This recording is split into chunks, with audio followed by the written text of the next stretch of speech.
Now we know there's a lot of indie developers here in this region and here today.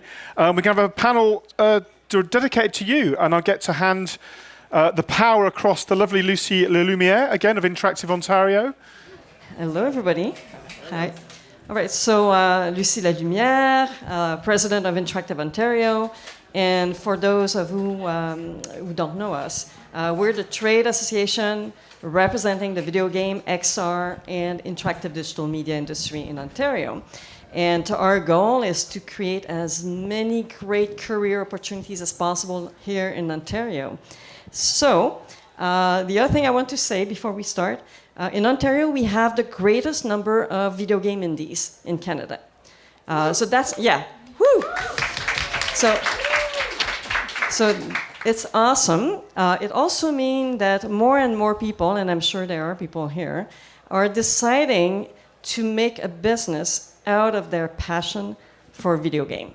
And that's why we thought at Interactive Ontario, in partnership with Ontario Creates and Pocket Gamer Connects Toronto, that it was important to organize a panel with people who went through the ups and downs of running an indie, to talk to you about the business of running an indie dev, and they're going to share advice as well as lessons learned, because it's very important for you who are considering starting or just starting a video game studio to basically know what you're getting into. It is exciting, though. All right, so without further ado, I'm going to ask you to introduce yourself and your company. So, Rob. Hi. Well, I'm Rob Elsworthy, former Rockstar guy. My current company is Resistr Interactive. I'm also the program director at Toronto Film School for a video game program. Hi, everybody. I'm Daniel Posner, co-founder and CEO of Finish Line Games. We're indie dev here in Toronto, going on 10 years. I've been doing this for 25 years. I know I look young. So I've seen the AAA sort of required to find a publisher sort of ecosystem, and now with indie dev transition. So hopefully I'll share some insights and learn a lot from my talented co-hosts. By the way, you guys are so modest because you're very accomplished. So I have your bio, so please, please mention, how many titles have you worked on? That I've touched over 30 titles in my career. Yeah, Ericka. Right. I'm Ericka Evans, and I'm the head of production at Phantom Compass. Phantom Compass has been an indie dev for 15 years, woohoo! And I've been with the company for over 10 of those. And we are developers who both make original titles, usually with the funding of our wonderful funders, Ontario Creates, CMF. We've worked with Factor Canada, and we also create IP for other companies, so working with brands or advertising agencies, television, film, educational games. So we've done a lot over the years, and that's us. Hi everyone, I'm Trang. I'm the head of operations at Softbrains. So we are a very, very new indie studio. So, but we are founded by very seasoned AAA and indies developers. We're currently working on our first game, which is a sci-fi action-adventure narrative-driven game. Prior to working at Softbrains, I was working at Ubisoft in the HR as well as corporate affairs spheres. I'm very excited to be here with everyone and looking forward to learn from everyone here and share some experience about being a newly formed indie. All right. One thing I forgot to mention, we're going to stop from time to time for questions. So we're not going to wait until the end for questions. So my first question to you is, how do you define success for an indie dev? Anyone? To define it? Yeah, how do you define it? Okay. I think, yeah. I mean, I think success is definitely, can be quite personal. But I would also say, like, there's obviously financial success, which is important, I think, for the sustainability part of your company. But definitely, finding a great team that you can work with and enjoy going to work with every day is a definite measure of success. And working on projects that you care about and seeing them be launched and appreciated is another factor, I would say, that is beyond financial success is really important to us. And being 15 years. Yeah, in 15 business. yeah, 15 years. And still, growing, winning awards, and Yeah, definitely. There's just different. Success can be kind of like can sometimes feel fleeting. So if you win an award, it feels really great in the moment. But it's the day-to-day kind of success that you really appreciate. I think when you're in like an indie company, you can really appreciate those kind of day-to-day moments that measure things by. Yeah. Daniel. Yeah, that's well said. I think when you're trying to measure something, you need to actually have a goal in mind.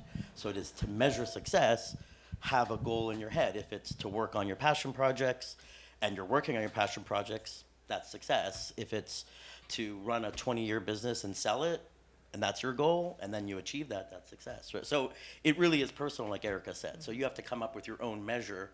But we do live in a universe that is harsh, and there is financial. We're all in this room to be successful financially and put food on the table and pay. Make sure payroll goes through. So don't lose sight of that balance, right? So sign the deal when money comes in, and then maybe it's a stepping stone to your passion project afterwards. But it is very personal. Yeah. Yeah, for me, it's being able to be creative in an environment continually. I also would like to continue making games, so that's a very important thing, right? Having success leads to more opportunities for you to tell the stories that you want to tell. So for me, that's success, right? Also, mentoring is another thing that has become very important to me as I'm aging, getting a little bit older. There's new oh yeah. Don't look it up, but passing it on to the next generation as well, bringing people on board is excellent. Is a fantastic thing for me. I enjoy it a lot. Trang. Yeah, so I think we're working towards success, but I think we all left our AAA studio and career with the passion to build something of our own. So we started our indie studio with a mission, and I think success is kind of achieving that mission for us. So very personal, very driven by our core values. So we wanted to build a studio that empowers like creative excellence. And through like helping people grow, through empowering and kind of supporting our team members when it comes to like personal wellness. So this for us, like being able to build a long-lasting studio that kind of help deliver our mission, that is like a pretty strong definition of success for us. And the financial gains comes from all of that investment. Yeah. In fact, that's a great segue to sustainability. Because for you, it's very important to not only remain in business, but to grow as a team. So for all of you, is there a difference between success and sustainability for an indie dev? Okay. Who? Ericka? Oh, okay. Yeah, I mean they're obviously related, and like with sustainability, it really comes from being financially successful on a level, and for us, we've been able to balance creating original projects and doing work for hire or service work, or so that we can kind of balance that. So we're always looking for ways to be personally satisfied, but planning for the future, where an original passion project, it might not always be a big hit. We are we've been working. We've definitely had successful titles, but we haven't had that one big hit that, set up our company for, 10 years or whatever, so we've kind of been scrappy and kind of learned the hard way how to be sustainable. And I think that that's made us a better developers and better company for that, because every success we've had to consciously do, rather than kind of falling into success and not knowing exactly how to repeat it. Yeah. Anyone else on sustainability? I came from a AAA environment, right? So I was working on much bigger projects than I'm currently working on now, and massive teams of people that would handle all of the other things, right? So it's been quite a roller coaster just trying to figure all that stuff out for myself. And again, coming from a place where you have a lot of support to a place where everything is on you and you have to make all the right decisions and meet the right people and all that kind of stuff. It's a lot when you're first starting out, and I'm still navigating it now. So yeah. Yeah, sorry.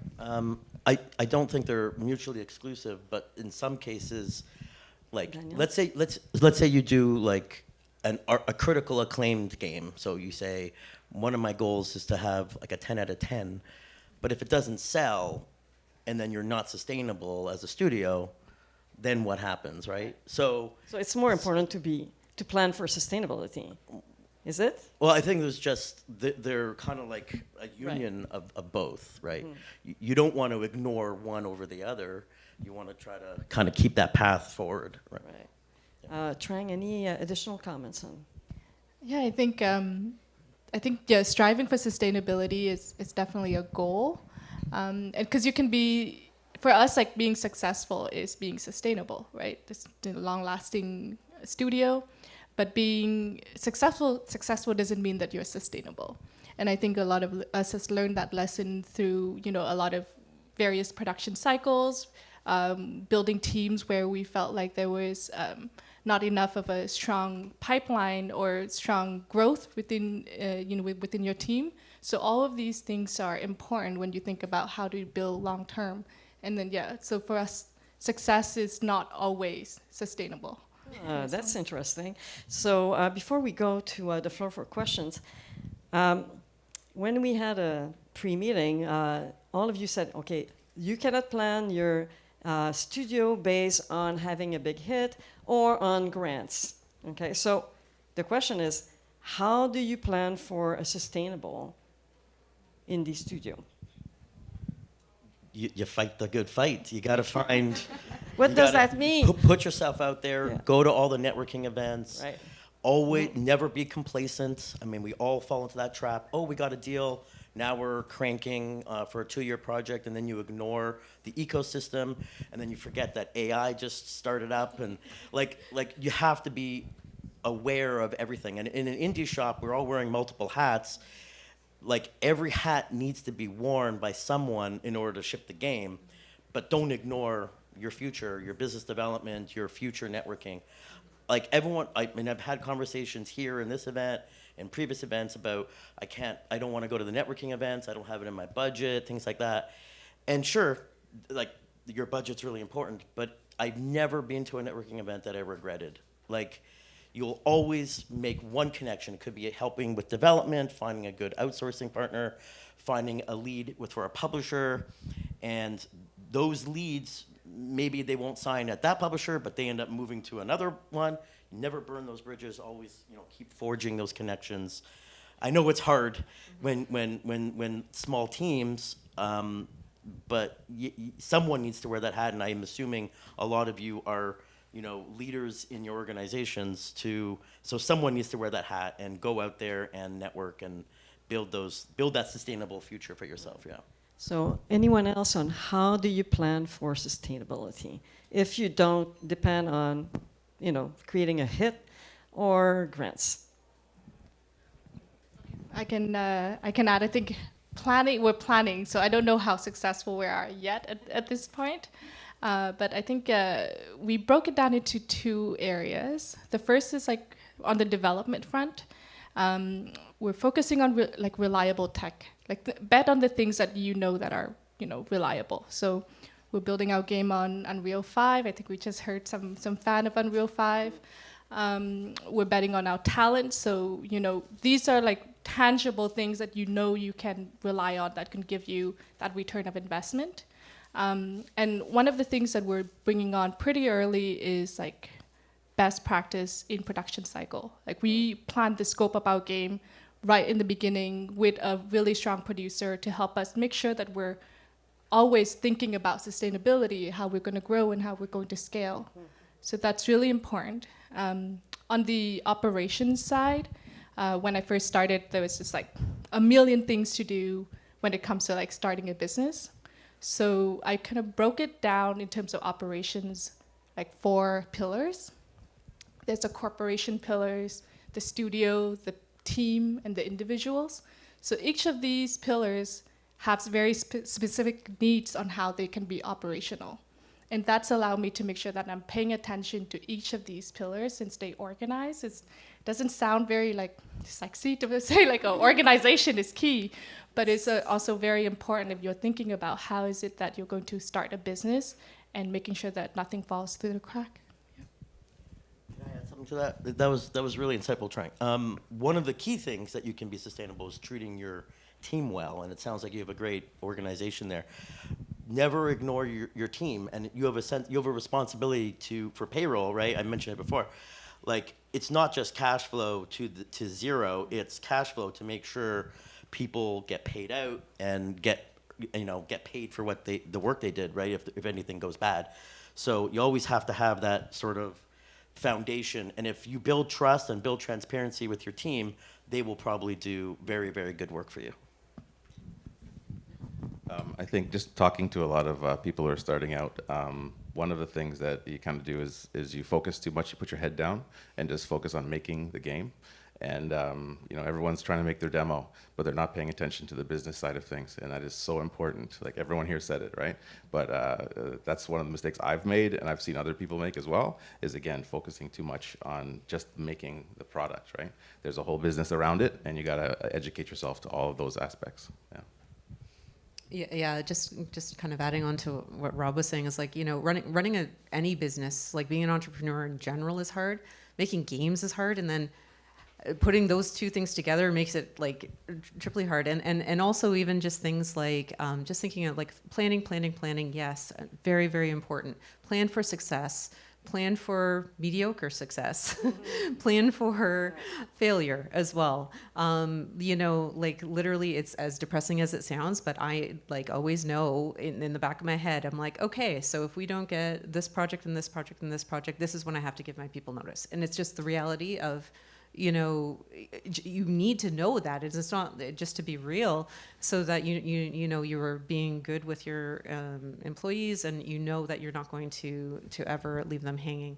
But like just kind of adding to that kind of financial planning, if it's not your strong suit, find help. And there is like even like free resources. Like I'm even just thinking of things that I've relied on in the past when I was kind of learning the business side, because I actually came from the creative side, is like I relied on like local university, Brock University. They had like accounting majors who came in, and they walked me through like setting up a proper cash flow, so like little things like that. And like the innovation centers, regional innovation centers, they're all across the province, and they're great resources that are out there that if you don't have those skills, they can really just kind of help you, bring you to the next level, and really start thinking about that, and plan for your sustainability, or talk to other devs like this. Build your network. So, all right, so let's take a pause to ask if there are questions in the audience. Is there a mic coming? Okay, mic.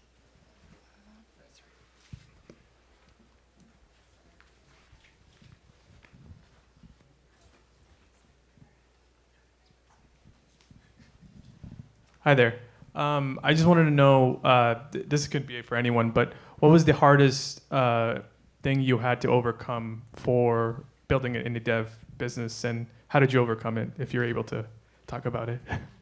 That's a great question, by the way. So who wants to start? Well, like the first time you hit failure, best way to overcome that is to just cry in a closet somewhere. Yeah. So, yeah, like celebrate your successes and then don't ignore when problems arise. Like, I think putting your head in the sand, like an ostrich analogy, will just make everything worse. So, just try to live in reality. And you do need, I think Ericka mentioned it's hard, as a hard business, you do need to develop a thick skin. Don't take things personally.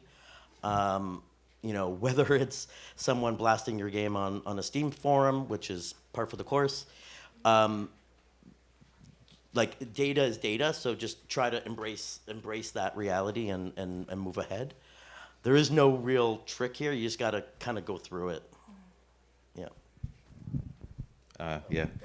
Yeah, one, yeah. Failing at your first grant. That's a big one, right? Again, you said something about thick skin, very important, right? It's a long game. You got to keep trying. You got to keep working on it. You're going to meet the right people at some point, right? In your journey, you're going to have the right things kind of come together for you, but you have to believe that that's going to happen, right? And yeah, preparing yourself for that. Yeah, I think that's it. Just thick skin.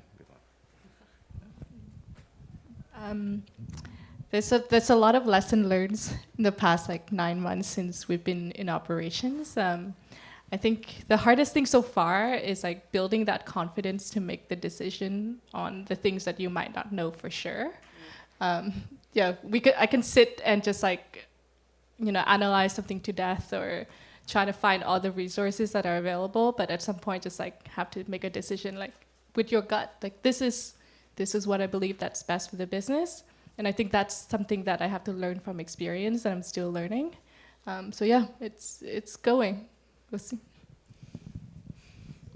Just on a slightly different theme, just I remember the first time I had to meet with a VC, a venture capitalist that was not in the gaming space, and explain the gaming industry to them. And I have to say that was very humbling. They're like, why does this make any sense? And I'm like, oh yeah, this is not we do not sell widgets. We do not, have product that is tangible. And it's in our world, it's we kind of lose sight of that fact that, yeah, of course we're a legit business, but just realizing that the outside kind of regular financial world is just starting to recognize that, and that's really only in the last few years that I've seen that really turn around. Yeah.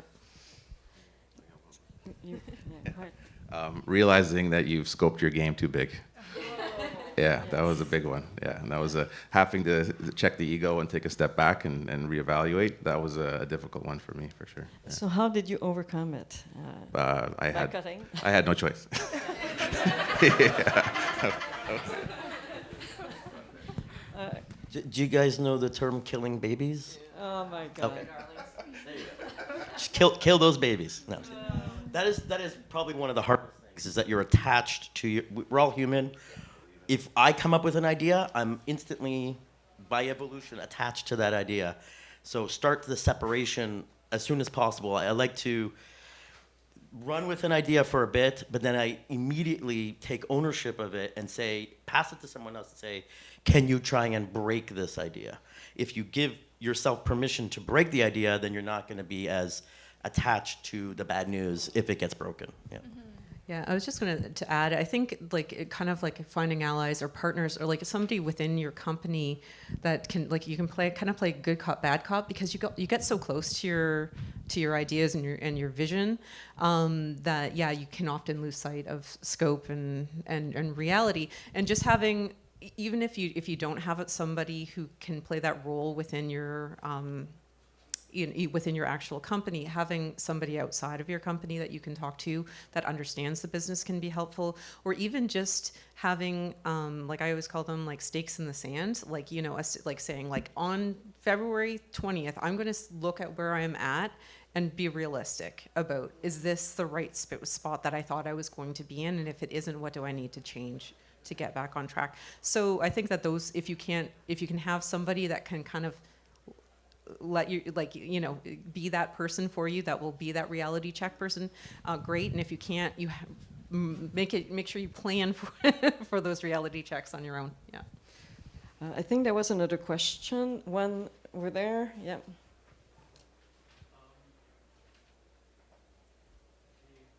No. We can hear you, I think. So, what's the strategy for like trying to find people to like work with, like, cause like you have an idea for a game and you're like currently working by yourself, but you're like, this is like way too much work just for a single person. What do you do to like try to branch out to try to find people who actually take interest in your game and want to work with you? Not even like at a big business side, but like actually like try to find like an artist, someone, an animator, an audio engineer, and so on. I can kind of answer that question, at least from my personal experience. I like to mentor people myself and bring them in. Again, finding students that are coming out of school, they have energy, they're ready to go, but they need some direction. So I don't know how much experience you have of working in games. So totally useless, right? Maybe you could use that information, but for me, because I have some experience, it's easier. Finding somebody who's has more experience to join you, that might be a good way to do it. Again, networking in these events is a great way to do that, right? So I highly recommend getting out there. But yeah, for me, just to talk about what I do, I also am in education, and so I educate people. Then when they graduate, I make them TAs, and then the best TAs, I hire them. So that's like there's a process, and I find that works very well, right? Because you can shape the people and to what you need, and also support them in what their goals are along the way. So yeah, I know some people if you're interested in building your team. I have some students who are ready to work with you if your game's good. I guess I'll jump in on that. There's no real shortcuts. This is like a social skill that you need to develop. So if you're having trouble meeting people, then maybe push yourself to go to the networking events, do the game jams, talk to your peers in your graduating class and all that, and try to, champion your project with them and try to build, energy for that, or liking your project. There is no real shortcut to that, yeah. I would like to add also, it's good to start working on your game pitch. It's similar to if you were to pitch to any investor, any funder, you would want to pitch your game to the people that you want to work with, because it's an investment for them. So almost treat that as like, how do you like build a pitch deck, build a pitch for your game and practice it, and you'll get better at it. And at all of these networking events, eventually you find somebody who will find that pitch very enticing and want to work with you. Okay, all right. There were 2 questions over there. Okay. No. Okay. Hi there. Just curious how, if you were willing to talk about it, $1. How did you go about getting it? Where did it come from? What kind of experiences and stories you may have from that? Sorry, was it like $1? Is that what you asked? Yeah, so you have an idea. You maybe built a little bit of team. Now you got to figure out how to pay these people. So and game dev, as we all know, is a long process, and you're not going to have any money, if anything, till a year or 2 out. So you're asking, where's the money? So where's the money?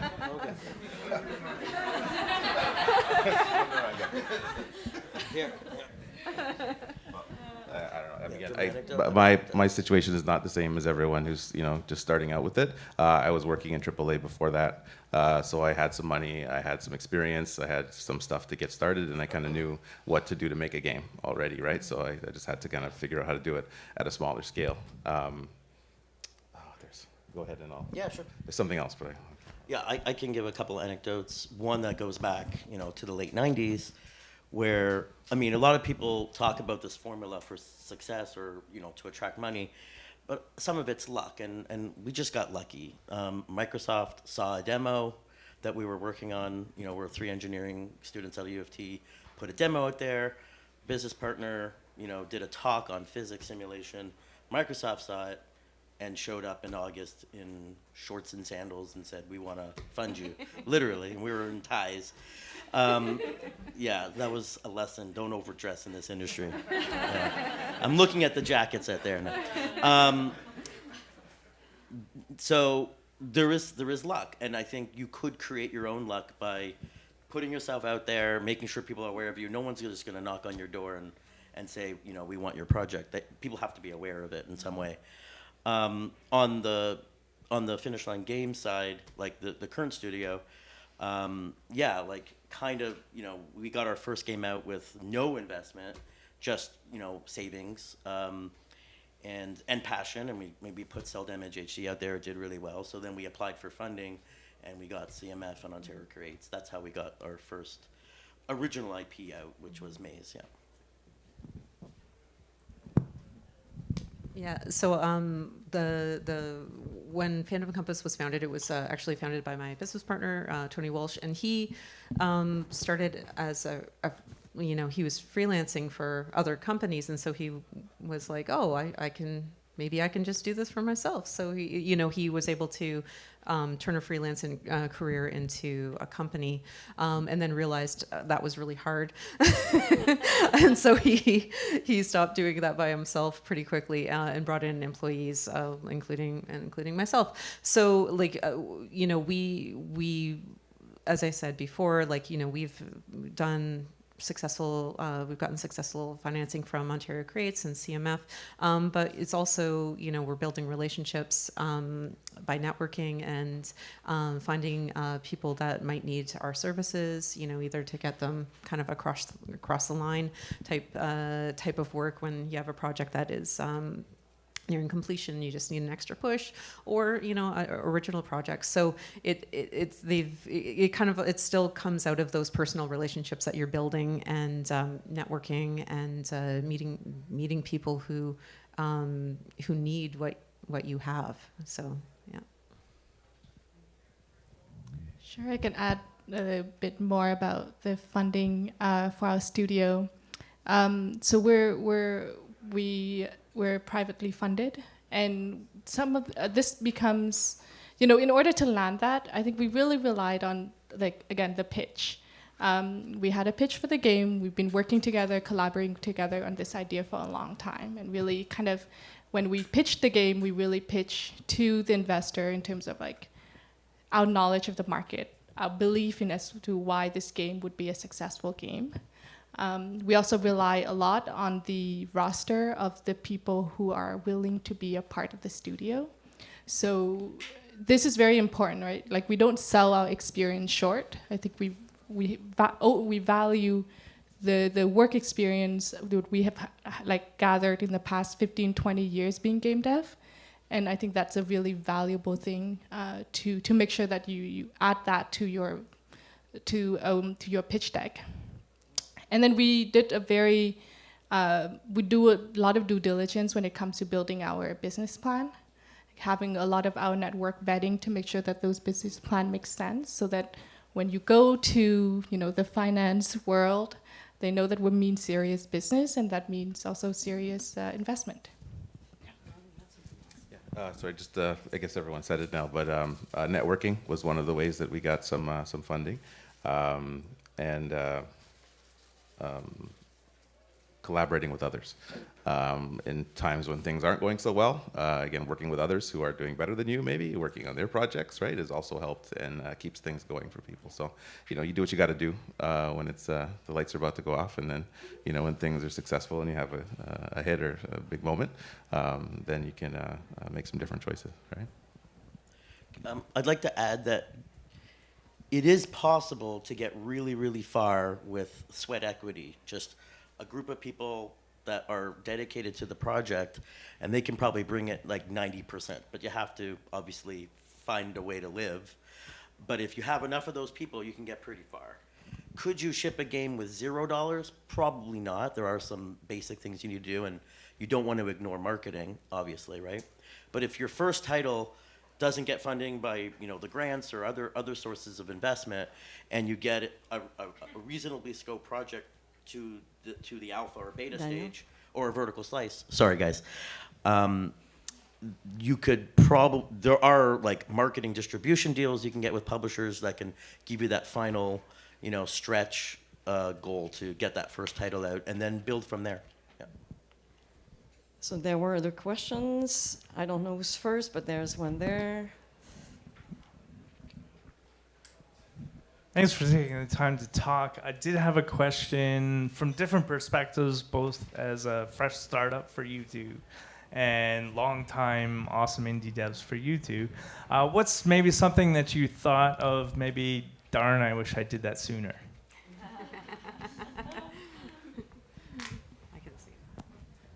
Yeah, I think for us, I'm looking at Caitlin right here. Big shout out.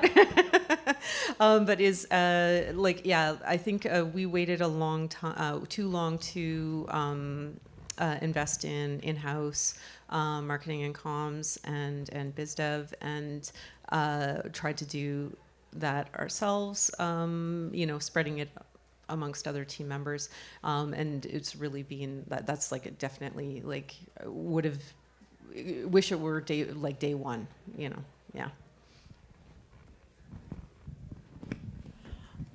Okay, I'm gonna self-denigrate a bit right now. As an engineer, I was purely technical in my head. My brain was not on the art design side, and that was, I guess, maybe a source of failure to the other question. Like, that was an epiphany. The magic really isn't one of them, it's all of them together, right? And we're still learning those things. Like, marketing is, you hunker down, you're doing this beautiful demo, prototype, vertical slice, and then you're like, okay, we got to ship, now we got to do market. No, you got to do all of these things, you got to plan it all. And the biggest learning experience is the longer you incubate an idea, there's like a descent in productivity. Like the sooner you get to a closed vision and direction, the easier it is to manage a team. If it's just you lone wolfing it, no problem, you can do whatever you want.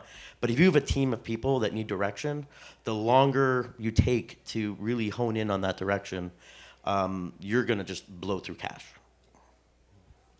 Yeah, for me, definitely focusing on the business plan. I am probably exactly the opposite of you. I thought I had all the art stuff on lock. I knew how to make games. I knew the full process and pipeline for that. And I thought that was what making a game was about. Totally, rookie mistake, right? And then I realized very quickly that there was a lot of other things that are involved with it, and I needed help. And reaching out for that help was difficult because, again, I thought I could do everything.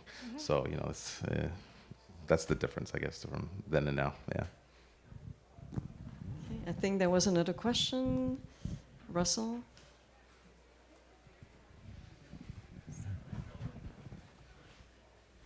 I love that Lucie just calls me by name now. Hi, love to see you all again. Great panel. It's amazing what Pocket Gamer does to bring kind of the thought leadership in room.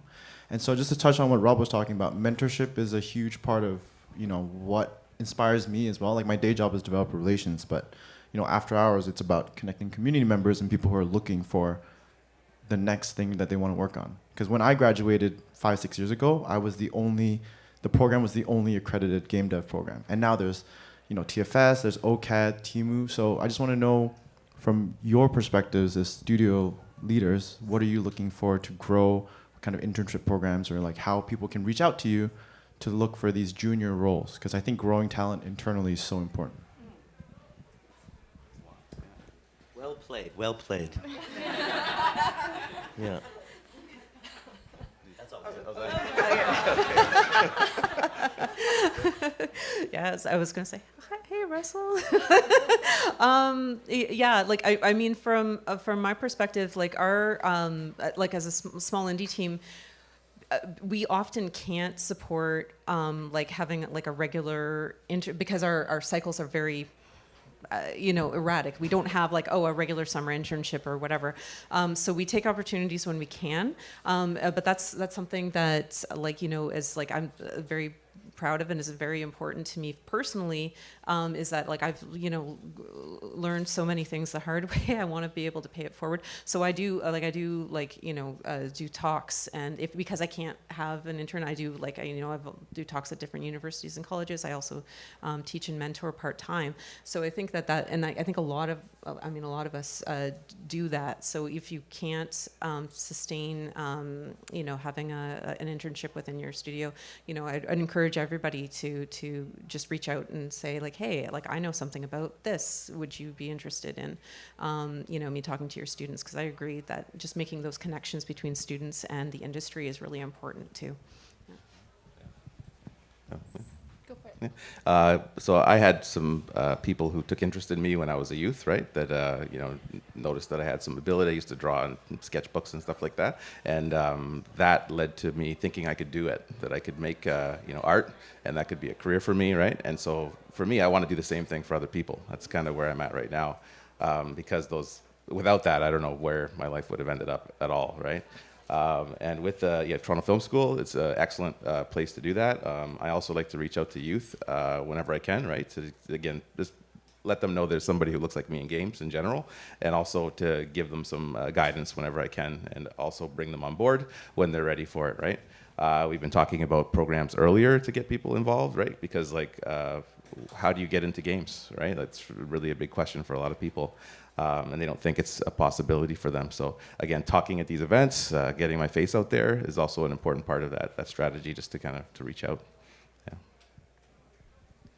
Yeah. We're starting. So the main goal for us right now is to build out our senior talent as a way so that it is like a pillar in our studio for mentorship. Because I think going back to sustainability, right?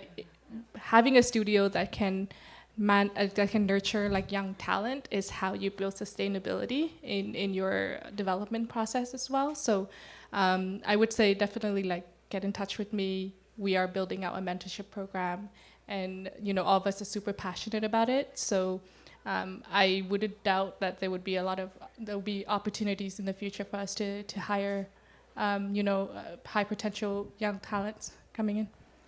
So I think we need to wrap up soon. So thank you so much, Rob, Dan, Ericka, Trang.